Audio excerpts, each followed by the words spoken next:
Hola, muy buenas noches a todos.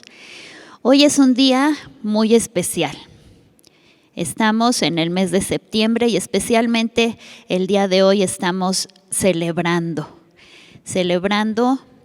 el privilegio que Dios nos dio de nacer, de vivir en esta tierra, en este país tan hermoso.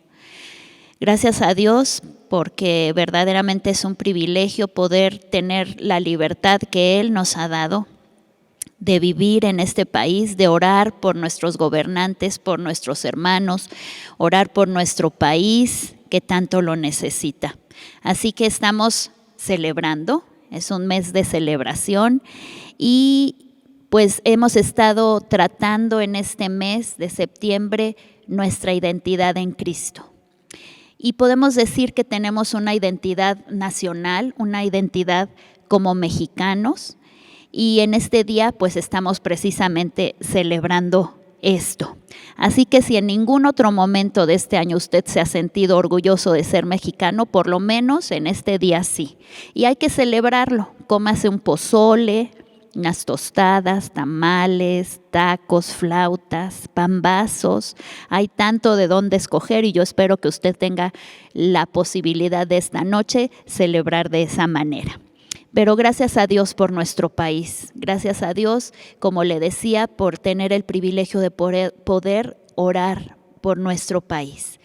Y una de las cosas que nos distingue quizá como mexicanos son precisamente nuestros dichos. Eso es algo muy mexicano, ¿verdad? Nuestros dichos mexicanos. Así que por esa razón yo titulé esta pequeña plática de tal palo, tal astilla. Yo creo que todos como mexicanos entendemos perfectamente este dicho.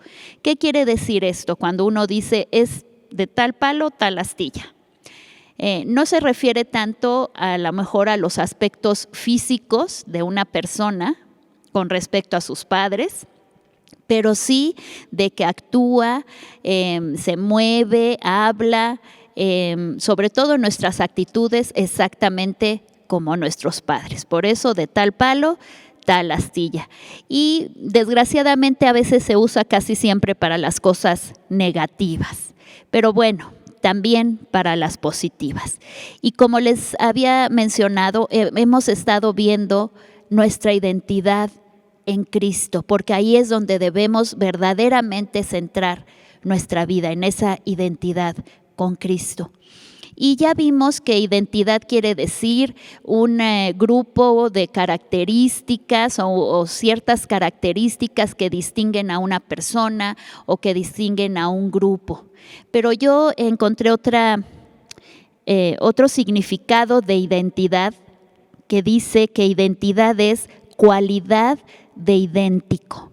Y esto me gustó más, porque precisamente esto es a lo que debemos aspirar nosotros, a ser idénticos a nuestro Padre, a identificarnos de tal forma que seamos igualitos, idénticos a nuestro Padre. Y vamos a leer lo que nos dice 1 Corintios 11:1. Pablo, escribiendo a los corintios, decía estas palabras: sean imitadores de mí, así como yo de Cristo. Sean imitadores de mí, así como yo de Cristo. Y a veces lo leemos y pensamos, ay, Pablo, como que qué presumido, ¿no? Pero no lo estaba haciendo por orgulloso o por decir, mírenme, qué bien me porto, qué buena persona soy, sino que en verdad él estaba siendo idéntico a Cristo. Estaba comportándose, pensando, actuando igual que Cristo. Entonces, siendo así, él podía decir abiertamente, imítenme a mí, véanme cómo me comporto, cómo soy, cómo hablo, porque yo hago exactamente lo que Cristo hacía, lo que Cristo hace. Hablo como Él, me porto como Él, reacciono como Él. Entonces pueden con toda confianza ser imitadores de mí como yo soy imitador de Cristo. Y ese debe ser una de nuestras metas, ser imitadores de Cristo. También en Efesios 5:1 se nos dice a nosotros, nos está hablando exactamente a nosotros y nos dice: sean pues imitadores de Dios como hijos amados.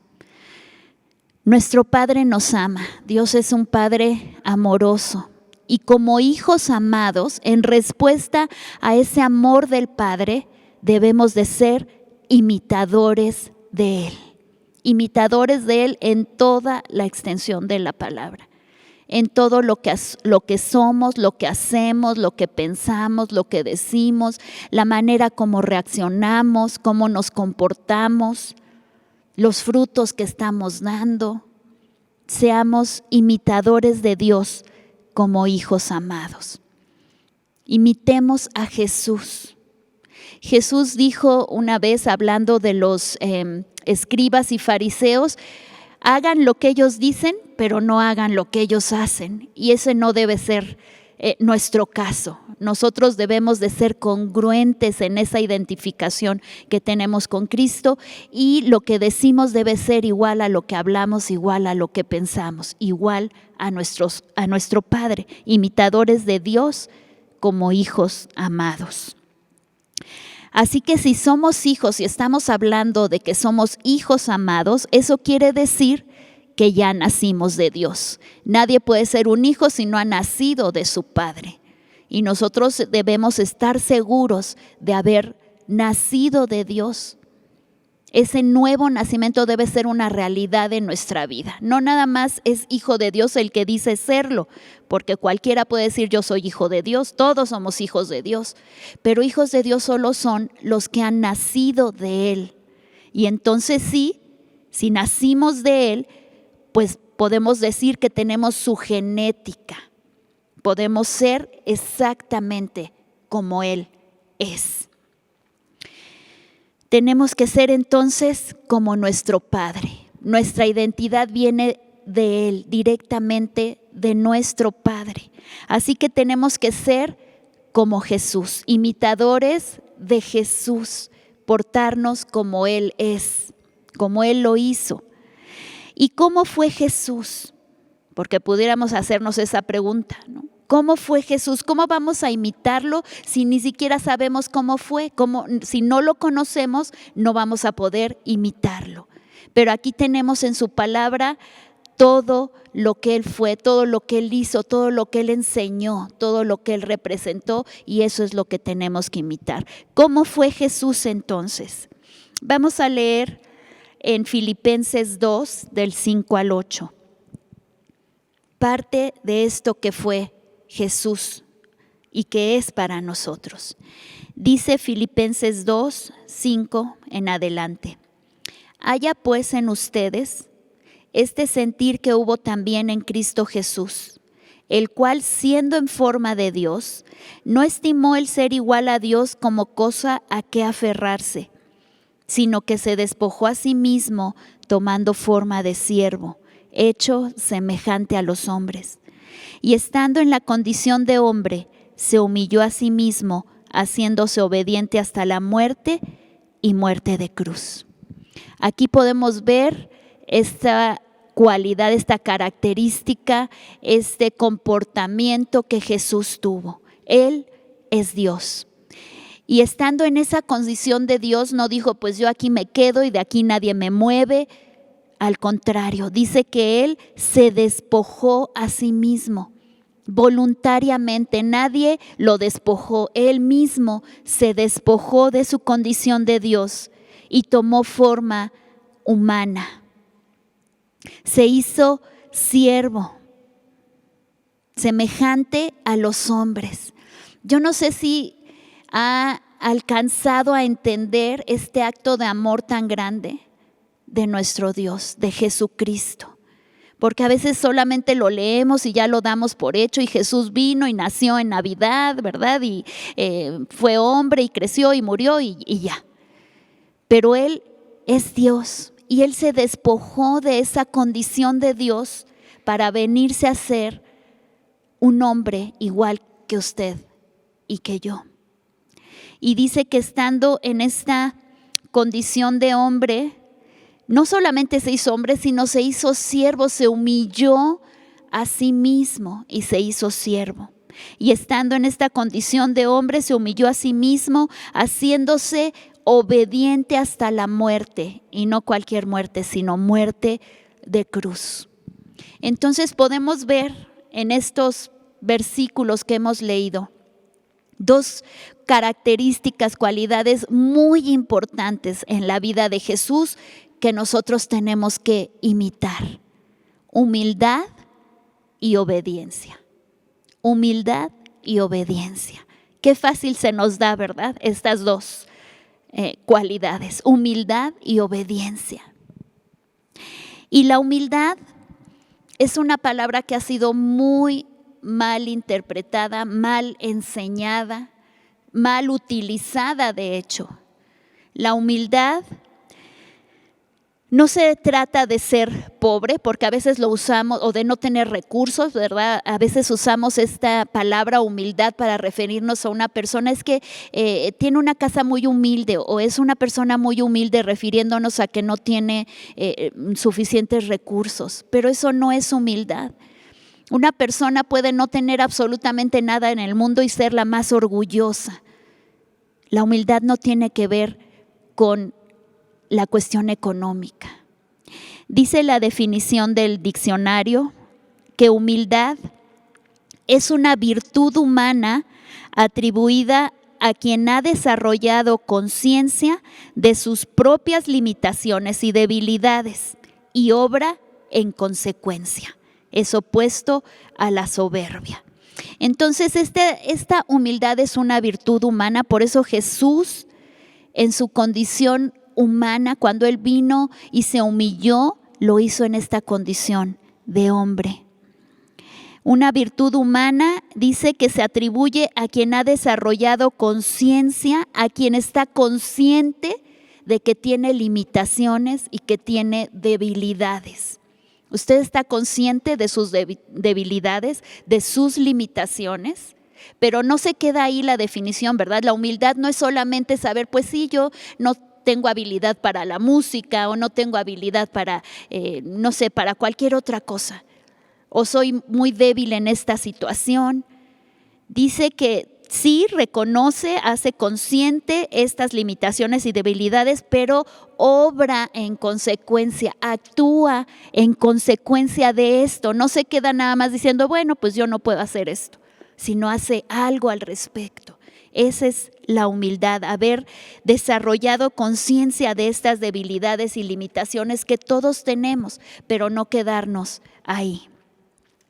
Por eso Jesús, cuando estuvo aquí en la tierra, vamos a leer lo que dice Mateo 11:29, pudo expresar estas palabras: lleven mi yugo sobre ustedes y aprendan de mí. Nuevamente, ¿verdad? Ese ejemplo que necesitamos, como lo decía Pablo, sean imitadores de mí. Jesús también lo dijo: aprendan de mí, que soy manso y humilde de corazón, y hallarán descanso para sus almas. Aprendan de mí, dijo Jesús, que soy manso y humilde. Y acuérdense de su condición de Dios. Él la dejó para venir a ser manso y humilde. Y nos está diciendo, aprendan de mí, yo les estoy dando ejemplo. Porque Jesús siempre va adelante de nosotros, dándonos ese ejemplo. No nos dejó solos ahí a la aventura para ver cómo le hacíamos. Él es nuestro ejemplo y podemos imitarlo y ser como Él. Entonces yo acepto y entiendo mis limitaciones y mis debilidades, las sé, las comprendo, pero no me quedo ahí. Sé que Dios en mí puede hacer muchas cosas. Si yo tengo a Dios en mi vida, entonces puedo hacer todo lo que este precioso libro dice que puedo hacer. Puedo tener todo lo que Dios en su palabra dice que puedo tener. Sé que con mi Dios puedo derribar ejércitos. Puedo ser fuerte aunque sea débil. Puedo conquistar la tierra prometida que Él me dio. Puedo tomar la armadura del Espíritu y pelear la buena batalla de la fe. Puedo ser quien Dios dice que soy. Aún con mis debilidades, aún con mis defectos, con mis limitaciones, con Dios en mi vida, yo puedo ser quien Dios dice que soy. Identificarme con Él como su hija y como su hija amada. Por lo tanto, pues tenemos que identificarnos con Cristo. Eso es lo que estamos viendo y estudiando durante todo este mes. Tenemos que identificarnos con Cristo. Tenemos que ser como Él es. Exactamente, idénticos. ¿Se acuerdan de esa definición? Condición de idéntico. Podemos ser idénticos a como Cristo es. Romanos nos dice, y vamos a ir ahí a la carta de los Romanos, nos dice que debemos identificarnos y nos explica cómo identificarnos con Cristo en su muerte, en su sepultura y en su resurrección. Y la cuestión es que a veces solo nos identificamos con Cristo en su resurrección y yo he resucitado con Cristo y tengo victoria, pero para que Cristo resucitara, primero tuvo que morir y ser sepultado. Y como que eso ya pues no nos gusta tanto, pero necesitamos identificarnos también con esa muerte, sepultura y resurrección de Cristo. Jesús, para haber resucitado, primero tuvo que morir. Y en esa condición de hombre mostró su humildad, aceptando la cruz y diciendo: Señor, si es posible, que pase de mí esta copa, pero no se haga mi voluntad, sino la tuya. Ahora nosotros también tenemos que hacer morir en nosotros la vieja naturaleza, hacer morir el pecado, hacer morir la carne, lo terrenal, para vivir como Él vivió. Así que vamos a leer lo que nos dice Romanos 6. Romanos capítulo 6, versículo 1 en adelante dice: ¿qué pues diremos? ¿Perseveraremos en el pecado para que la gracia abunde? En ninguna manera, no se puede. Porque los que hemos muerto al pecado, ¿cómo viviremos aún en él? Eso es una pregunta muy lógica, ¿verdad? Si usted, si yo hemos muerto al pecado, no podemos seguir viviendo en pecado, es imposible. Versículo 3, ¿o no saben que todos los que hemos sido bautizados en Cristo Jesús, hemos sido bautizados en su muerte? Porque somos sepultados juntamente con Él para muerte por el bautismo, a fin de que como Cristo resucitó de los muertos por la gloria del Padre, así también nosotros andemos en vida nueva. Es necesario que andemos en esa vida nueva porque Cristo ya resucitó, pero es imposible si no pasamos por el proceso primero, que es la muerte y la sepultura, para entonces sí resucitar juntamente con Cristo y vivir una nueva vida. Entonces es necesario morir al pecado, hacer morir esos deseos terrenales, morir a la vieja naturaleza, ser sepultados, como dice aquí Romanos, por medio del bautismo, para entonces sí resucitar a una vida nueva. Y esta vida nueva nos habla de que ya no vamos a ser como éramos antes, ahora vamos a ser como Jesús es. Vamos a vivir como Jesús vivió. Vamos a leer entonces Colosenses 3, 1 al 3.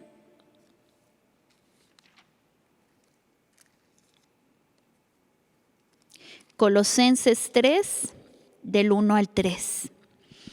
Porque esto nos habla ya de nuestra vida habiendo resucitado. Y dice, si han resucitado con Cristo, y noten cómo ese sí al principio es un sí condicional. Si han resucitado con Cristo, si es una realidad esto, entonces busquen las cosas de arriba, donde está Cristo sentado a la diestra de Dios. Si hemos resucitado con Cristo, nuestra vida debe estar allá, en donde Cristo está resucitado con Dios. Ya nuestra vista no debe estar en las cosas terrenales, ya nuestra vista no debe estar en el pecado, en la vieja naturaleza. Nuestra vista debe estar buscando las cosas de arriba, donde Cristo está sentado a la diestra de Dios. Pongan la mira, pongan sus ojos en las cosas de arriba, no en las de la tierra. Esta tierra se va a acabar, va a pasar. Pero como dijo Jesús, su palabra nunca va a pasar. Pongan la mira en las cosas de arriba, no en las de la tierra, porque han muerto, si nos hemos identificado con Él, ¿verdad? Porque han muerto y su vida está escondida con Cristo en Dios. Nuestro Dios nos sitúa allá en los lugares celestiales juntamente con Él. Así que no podemos seguir viviendo como vivíamos antes en el pecado, en los deseos de la carne, etcétera. Debemos poner nuestra mira en las cosas de arriba. Debemos de comportarnos y vivir como ciudadanos del cielo, porque allá es donde Dios nos está situando de acuerdo con lo que acabamos de leer. ¿Cómo se comporta un ciudadano del cielo? Esa sería una buena pregunta, ¿verdad?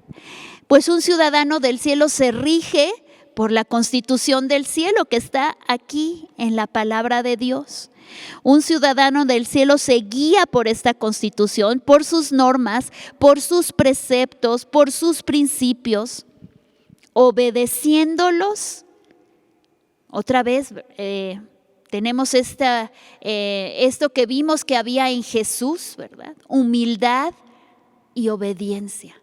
Obedeciendo todos estos preceptos, principios, mandamientos que Dios nos ha dado en su palabra, mostrando el fruto del Espíritu cada día de nuestra vida, dejando atrás la carne y sus obras y viviendo como un verdadero ciudadano del cielo, como Jesús vivió, siendo como Jesús es.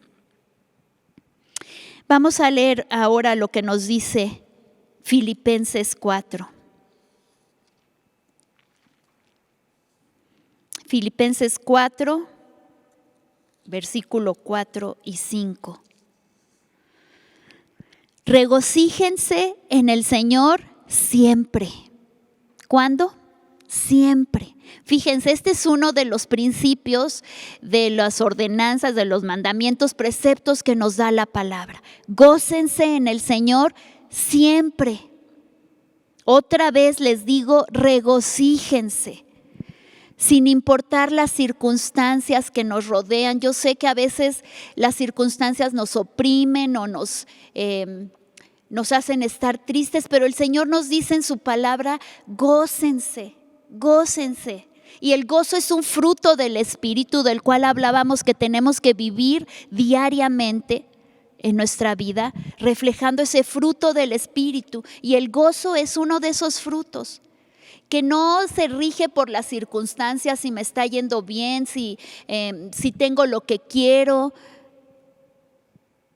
El gozo del Señor es a pesar de las circunstancias. Entonces dice, regocíjense en el Señor siempre. Otra vez les digo, regocíjense. Su gentileza sea conocida de todos los hombres. El Señor está cerca. Y esto a mí me suena como una advertencia. El Señor está cerca. ¿Qué tenemos que hacer? Dice aquí que nuestra gentileza tiene que ser conocida por todos los hombres, por todos los hombres. ¿Y qué es gentileza? La gentileza es algo que nos debe distinguir como hijos de Dios, nos debe identificar como hijos de Dios. Esa gentileza nos debe distinguir del resto de la gente. Gentileza es amabilidad, es cortesía, educación, delicadeza, palabras que al parecer están como ya obsoletas, ¿verdad? Ahora, pues hasta se puede pensar mal, ¿verdad? De quién es gentil, amable, cortés, educado, delicado. Pero esto nos está hablando la palabra, esta gentileza debe ser conocida por todos los hombres, porque el Señor está cerca. ¿Estás mostrando esta característica en tu vida? Esta gentileza que nos habla aquí la palabra, que nos advierte de hecho que queda poco tiempo, el Señor viene pronto y nuestra gentileza debe ser evidente, debe ser conocida por todos los hombres, dice, por todos los hombres. ¿Somos amables? ¿Somos gentiles con los demás? ¿Somos gentiles en medio de este mundo hostil?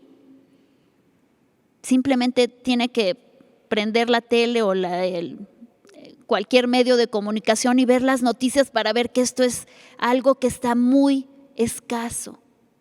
Es un mundo hostil en el que vivimos, pero Dios nos está pidiendo que seamos gentiles, que nuestra gentileza sea evidente, conocida por todos. ¿Has tratado de ser amable y te han tratado mal? Seguramente que sí. Seguramente que sí. Pero no por eso debemos de dejar esa gentileza que tiene que ser evidente. A Jesús le pasó también. Él es nuestro ejemplo que tenemos que seguir. Si verdaderamente nos estamos identificando con nuestro Padre, la gentileza, la amabilidad tiene que ser algo que nos caracterice. Cuando la gente te ve puede decir, él es o ella es una persona gentil, es amable. ¿Será que esa gentileza esté siendo evidente en nuestra vida a todos los demás? Pues si nos identificamos con Cristo, si nos identificamos con nuestro Padre Celestial, esa gentileza y amabilidad tiene que ser algo evidente en nuestra vida y que nos caracterice, porque como acabamos de leer, el Señor está cerca. El Señor está cerca y esto tiene que ser una realidad en nuestra vida. Cuando decimos el Señor está cerca, yo creo que es algo que nos emociona. Jesús viene pronto, Él está cerca y nos emociona porque por fin vamos a ver a nuestro Rey. Vamos a ir como esa novia vestida y ataviada y hermoseada para encontrarse con el novio. Sí, y debe ser algo que nos emocione, pero también esto debe representar una gran responsabilidad para comportarnos como verdaderos hijos de Dios. No solamente de palabra, no solamente de decir yo soy hija de Dios, sino que sea una realidad y que sea una realidad evidente en nuestra vida. Gracias a Dios por su Espíritu Santo, porque Él es nuestro ayudador. Necesitamos reconocer con humildad nuestra condición, nuestras limitaciones y pedir su ayuda. Él está más que dispuesto para ayudarnos a que esto sea una realidad en nuestra vida. Romanos 8, 26. Romanos 8, 26 dice, de igual manera, el Espíritu nos ayuda en nuestra debilidad, porque Dios sabe que somos débiles y al reconocer nosotros nuestras debilidades, entonces ese consolador, ese ayudador puede venir y hacer su obra en nosotros. Pero si somos altivos, orgullosos, pues Él no va a poder hacer esa obra en nosotros. Entonces dice, de igual manera, el Espíritu nos ayuda en nuestra debilidad. Pues, ¿qué hemos de pedir como conviene? No lo sabemos, pero el Espíritu mismo intercede por nosotros, toma nuestro lugar, intercede por nosotros con gemidos indecibles. Gracias a Dios por su Espíritu Santo. Y yo creo que necesitamos de Él para vivir este tiempo que estamos viviendo, para identificarnos con Cristo, para vivir como Él, para ser como Él. ¿Usted lo necesita? Yo sí lo necesito. Pero primero necesitamos reconocer esa necesidad que tenemos de Él. Necesitamos reconocer nuestras debilidades, nuestras limitaciones y permitir que Él actúe en nosotros. Así que yo le invito a que tomemos un momento para pedir esa ayuda de su Espíritu Santo. Señor, te damos muchas gracias. Gracias porque tú eres un Dios bueno. Tú eres un Padre amoroso. Gracias, Señor, porque podemos identificarnos contigo al seguir el ejemplo de Jesucristo y vivir como Él vivió, ser como Él es, ser como tú eres, Señor, en toda tu presencia. Gracias, Dios. Gracias porque esto es una realidad. Por medio de tu palabra, al aplicar estos principios eternos de tu palabra en nuestra vida, al ser humildes y obedientes como fue Jesucristo, humilde y obediente a estos principios, a esta constitución del cielo que tenemos escrita en la palabra que tú nos dejaste para cada uno de nosotros. Señor, pero necesitamos de ti, necesitamos de tu Espíritu Santo para que venga y actúe en nuestro corazón. Y para que esas debilidades, en lugar de ser debilidades, como tu palabra misma lo dice, diga el débil, fuerte soy. Fuerte soy porque sé que el Espíritu Santo actúa por medio de mí. Gracias, Dios. Gracias por tu palabra. Gracias por tu presencia en nuestra vida. Queremos cumplir, Señor, con todo lo que tú nos has dejado, hacer morir lo terrenal en nosotros, vivir cada día con la fuerza de tu Espíritu Santo, dando fruto, Señor, que ese fruto del Espíritu sea algo evidente. Y como hemos aprendido hoy, que esa gentileza sea lo que nos distinga.